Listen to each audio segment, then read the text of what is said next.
Genya's chicken schnitzel. Alright, so this one is dedicated to my really good, one of my first friends, Genya. He and I met when our parents were travelling. I think they even went travelling together through Sri Lanka, India. I must have been about 8, maybe he was 10, and we've remained friends for all of those years. Why I love Genya is, I mean, he's just such a unique character, first of all, but he's also, and maybe he doesn't even know this about himself, so motivational from a creative perspective. He's one of the key reasons why, even in recent years, I've been so motivated creatively. So he's a gift to me in my life. So I asked him, you know, I want to make you something, Genya. What do you want me to make you? And this was his message back to me. Now, I had never done a chicken schnitzel before. So since receiving that message, I've tried this a few times. I've done a lot of research on, you know, chicken schnitzels, and I will kind of mention some of the YouTube chefs that have helped me get to this point. The chicken schnitzel that I'm going to do today is gorgeous, and I hope you love it, Genya. So this one is in honour of you, my friend. Behind me, we can see the ingredients: flour and cooking oil, a rolling pin, cling film, parmesan and eggs, some trays or plates or bowls to coat your chicken in, chicken breasts, some seasoning for your flour and your breadcrumbs, salt and pepper, paprika, cayenne, and breadcrumbs, and you're good.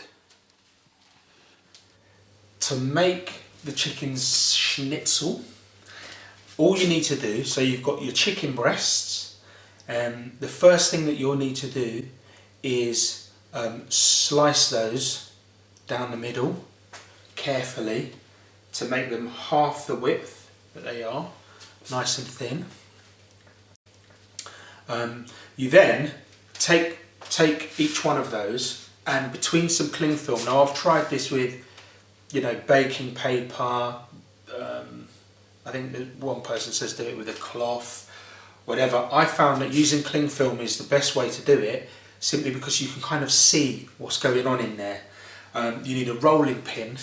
You sandwich your breast between the cling film, and you lightly kind of bash it out to really flatten it out and make it nice and even. Each of those half chicken breasts, flatten it out so it widens it out, makes it nice and even.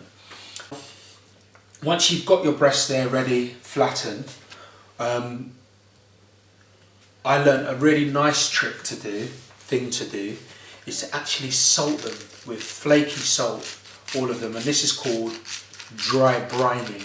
So you add salt to both sides, and then you just set that aside, and what that does is it adds a lot of flavour to the chicken and also draws out some of the moisture, I believe. But it's called dry brining, and it makes them even nicer. So do that, because it's worth it. So whilst your chicken is dry brining, we create our coating station. Egg,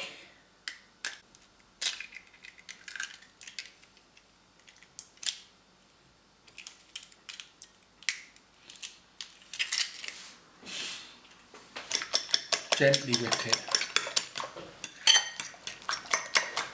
Flour, cayenne, paprika, salt, breadcrumbs, You should use Panko. I haven't got Panko. Panko are the ones. I found black pepper works nice in here. Flavours, y'all. Parmesan cheese works lovely in the breadcrumbs.